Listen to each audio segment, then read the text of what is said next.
Hi guys, in this video I will show you how to view hidden conversations on Snapchat.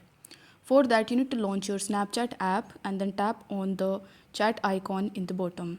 Now once you are on the chat tab, you just have to select any of the conversations that you want to basically hide. So first let me show you how you can hide a conversation and then I will show you how you can easily view the hidden conversations. So let's say I want to hide this particular conversation over here. So you need to simply long press on its profile and then select the option of chats and notification settings. Here select the first option that says clear from chat feed and then tap on the clear button. Now as you can see that person has been removed from my chat list. Now in order to view that hidden conversation, you just have to tap on the search bar in the top, and here in the search bar you will have to search the name for the person uh, whom the conversation is hidden.